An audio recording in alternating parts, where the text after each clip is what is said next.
Hey everybody, so it's SoIt'sSparrow, welcome back to my channel. And I know we've been seeing on the internet, we've got a lot of controversy about duplicates and stuff like that, but normally I don't subscribe to dupes, but I had to.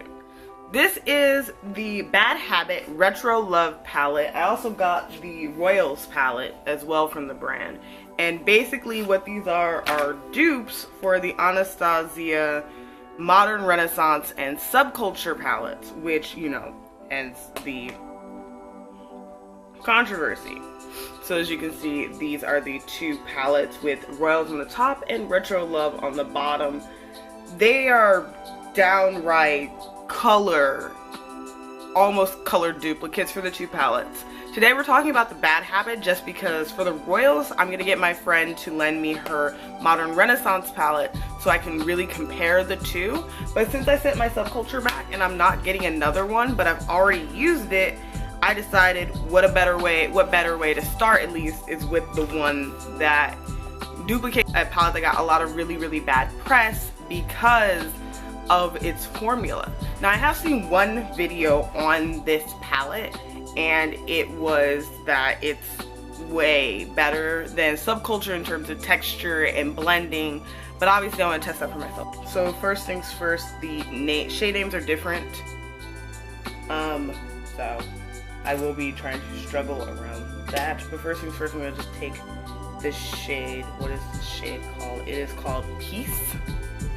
Taking this shade Peace right here, I'm just going to pat it all over my eye. It doesn't have a lot of kick up, and no, I don't know where these were produced, so we are gonna have the lovely time trying to figure that out as well. So this is Peace, and I'm just patting it all over my areas where I'm gonna be blending a lot, because at the end of the day, blending is hard. You know, so I mean, I feel like base shades don't really tell you anything yet. So from what I can tell, it looks like you took a color that looks like Fab. So I'm really going hard into Fab. Mix a little bit of flower power. I'm kind of just taking it right out there and kind of even winging it out, which I'm really terrible at, so don't judge me. Seriously. A lot of that just going on right there.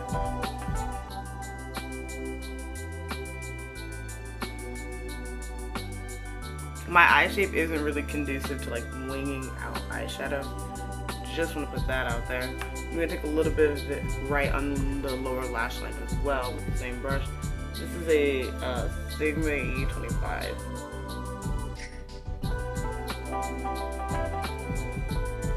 Now we're going to start going into the darker colors, where that's where everything kind of got dicey for this palette, for the Subculture palette was that.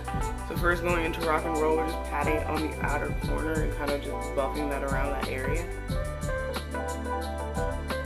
Kind of blending it, and it's first off, it's actually blending. This color and the similar color in the Subculture palette did not want to move. Like I actually had like serious trouble blending with that palette. This one, the colors actually blend into each other rather than sitting on top of each other and being dusted off.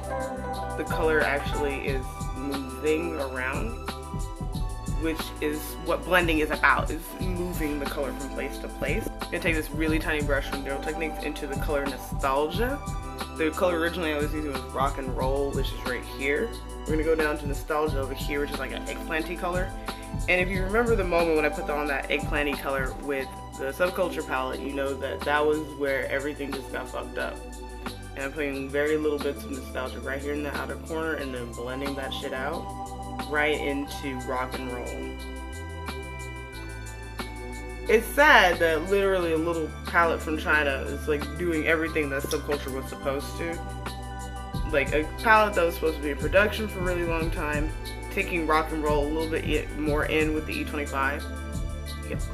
I didn't even have to look at it. I already know. I love this brush so much that I already know how, when, where, why, what to do it. I'm trying to wing out the color a little bit more by starting in and then bringing it out. The thing is, my eye shape just isn't conducive to like these smoky ass looks, but trying. Let's bring Rock and Roll higher on both eyes actually. Normally I try not to work on both eyes. Usually I work on both eyes at a time, but I tried this one out first and I was just like, okay, well,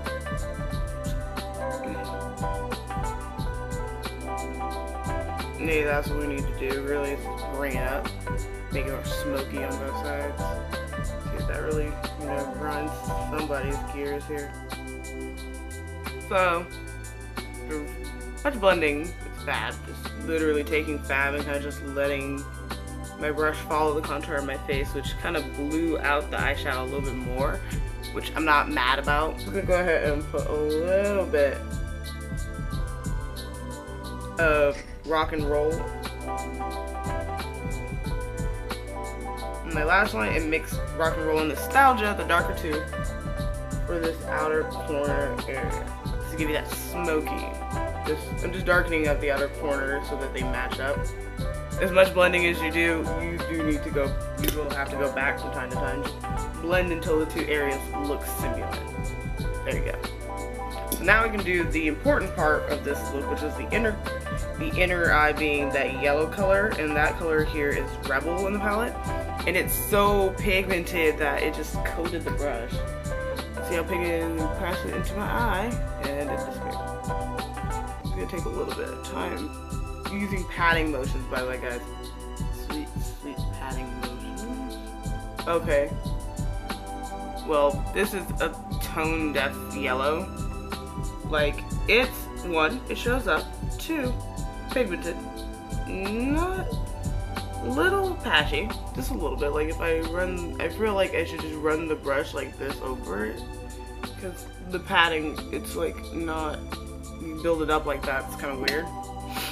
I'm gonna blend out that line though with a little bit of rock and roll, and we'll blend those two together. Instead of using the yellow to blend them together, you're gonna use darker colors instead of more. Using that to kind of blend them together. And it's kind of boring without shimmer. I need shimmer. So while Rebel's doing it, we're just gonna go over here to this shimmer shade. And because I like applying shimmers and fingers, I'm just taking my finger into Revolution. Not giving you a finger today. Got that shit right on top. I like the texture of it. It reminds me of whatever the name of the shimmer shade in the actual Subculture. It was equally as like creamy feeling.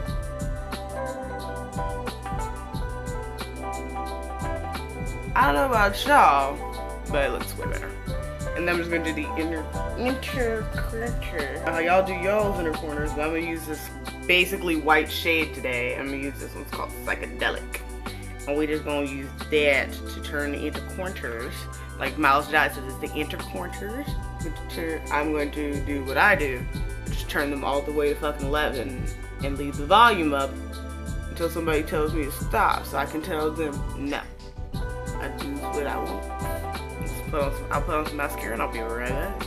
Alright, so here's the look with some mascara. Mascara makes everything better. You know that. Alright, and I'll be back in just a moment with some lipstick and my final thoughts of this first impression, okay? Alright, so this is the finished look with all the makeup and the lipstick and everything on. So you can just judge me how you like. It kind of went with it in the end, like it's a nice smoky look. Not my intention, but that's what I did.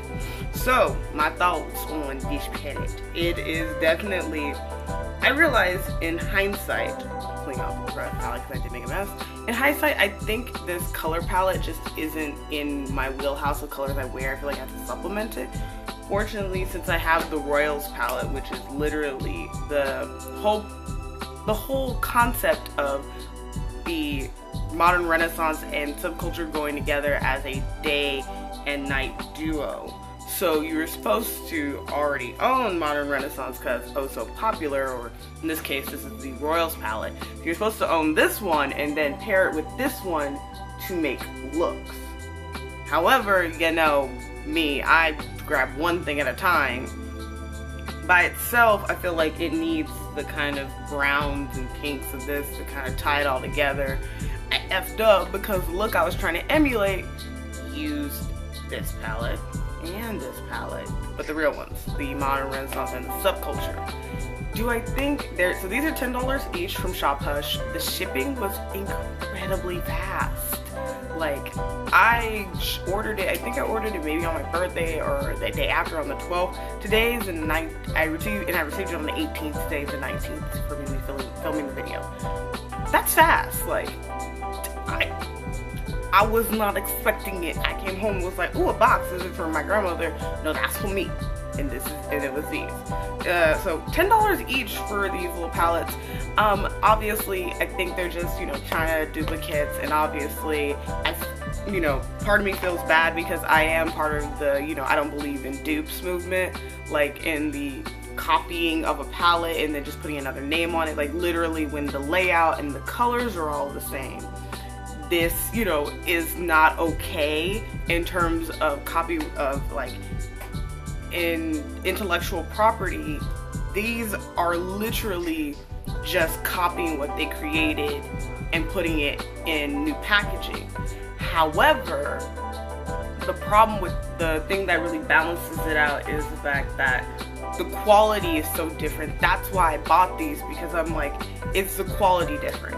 Now, the color Fab over here, the one I use the most of, it pretty much was disintegrating kind of as I was using it. It was a lot of kick up. And this one has literally, I used it like twice as I put it on my eyes before I put on the shimmer, and there's noticeable marks in the colors I've used, the matte colors I use. The shimmer I give the pass to because I use my thing. Like, that kind of kick up.